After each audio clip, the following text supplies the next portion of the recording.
In December 1955, when Rosa Parks sat on a bus in Montgomery, she was certainly tired after a long day of work, but such an explanation would be far too simplistic. She was, in fact, tired of the mistreatment of Black people, and her decades-long work as an activist had prepared her for the moment when she refused to give up her seat. She knew that she would need to be resilient in the face of resistance if she ever hoped to see anything change. And she was not alone. Joanne Robinson and the Women's Political Council were determined to bring an end to segregation and mistreatment of Black people on city buses. In the aftermath of Rosa Parks' arrest, Joanne Robinson quickly got in touch with the leaders of every chapter of the Women's Political Council to discuss next steps. She quickly typed up a message about the boycott and went to the Alabama State College where she worked. With the help of 2 students, Robinson spent the entire night creating 35,000 copies of a short leaflet that called on African Americans to stop riding city buses on Monday, December 5th, 1955, the day Rosa Parks was scheduled to appear in court. On that day, the boycott began, and buses throughout Montgomery were nearly empty. The vast majority of Black residents avoided the city buses that day, unified in the effort to dismantle segregation in the city. After Parks's court appearance, several civil rights leaders held a meeting to discuss next steps. Out of this meeting was the Montgomery Improvement Association, which was established and which was led by none other than Martin Luther King, Jr. At Holt Street Baptist Church that evening, 15,000 residents of Montgomery gathered to hear community leaders speak about the boycott. At this meeting, civil rights leaders made the decision to keep the boycott going indefinitely until the community's demands were met. Perhaps they imagined it would take a few days or even a few weeks. Many assumed that the city leadership would quickly cave in when they realized how much money they would lose to uphold segregationist practices on city buses. Yet the hold of racism and white supremacy kept the practices firmly in place, not for a few days or even a few weeks.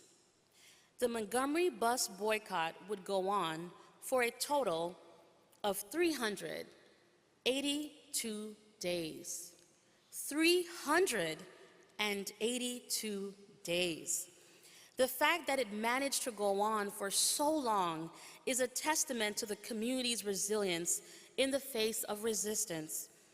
It is a testament to what can happen when people are determined and unified in the effort to dismantle systems of oppression. A close look at the Montgomery Bus Boycott reveals the power of political organizing at the grassroots level. With 75% of Black residents in the city relying on public transportation to get from place to place, members of the community had to offer a helping hand. They had to think about others as much as they thought about themselves. This meant that the Montgomery Improvement Association had to organize carpooling services. During the months of the boycott, the group formed 40 different stations throughout the city where carpool drivers from the community picked up Black passengers. As local residents pooled their resources to help each other, civil rights leaders met with city officials. In meeting after meeting, white city officials refused to concede to the demands of the activists. In meeting after meeting, white city officials refused to acknowledge the persistent pattern of mistreatment towards Black people in the city. And in meeting after meeting, city officials downplayed the impact of the boycott on the bus system, even as the city reduced the number of bus drivers and raised fares, clear responses to the boycott's impact on their finances. While city officials tried to ignore Black people's demands, activists did not let up. Each week, thousands of Black residents would come together in local churches to discuss the boycott. In these meetings, they supported each other and sang songs of encouragement. These gatherings provided the strength they needed to remain unwavering in the fight for change. Black women's resilience was on display during the long boycott. Some walked to work for miles, often encountering harassment and attacks from white drivers passing by. Others organized in their communities to provide support for other working women to make sure everyone would be able to make it to work and safely back home. Many Black women activists in Montgomery led fundraising efforts to meet the growing expenses of keeping the boycott going. By one estimation, the cost of the boycott was approximately $3,000 a week. This is how much it costs for carpool drivers to provide an estimated 15,000 to 20,000 rides per day. These expenses were further compounded by the barrage of car tickets from local police who tried to use the tickets to intimidate carpool drivers and otherwise make their lives difficult during the boycott. Through fundraising efforts, Black women in the city were able to ease some of the pressure, financial and otherwise, and they did all of this even as they battled their own personal challenges. We often talk about Rosa Parks and the courage she displayed when she refused to give up her seat.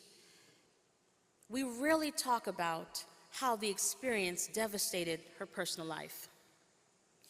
As one of the most visible leaders in the movement, Parks and her husband Raymond were targeted by white supremacists and faced a number of reprisals. During the second month of the boycott, for example, both Rosa and her husband lost their jobs. In February 1956, the authorities in Montgomery decided to arrest and indict 89 activists who were leaders in the boycott, including Rosa Parks, Joanne Robinson, and Martin Luther King Jr. In Montgomery, the harassment of Black activists that occurred during the day sometimes turned into terrorist attacks at night. White supremacists bombed Martin Luther King Jr.'s home on January the 30th of that year. E.D. Nixon, another leader in the movement, had a bomb go off in his yard, as did several other activists during this period. As they had done many times before, they came together to support each other. And despite these horrific acts of violence, Black residents in Montgomery remained resilient in the fight for change. Their resiliency, even in the face of threats, violence, and intimidation, paid off. After 382 days of walking, driving, organizing, and fighting in the courts, Black people in Montgomery were victorious. On the 5th of June, 1956, the U.S. District Court in Montgomery ruled that any law that required racially segregated seating on buses violated the 14th Amendment to the Constitution.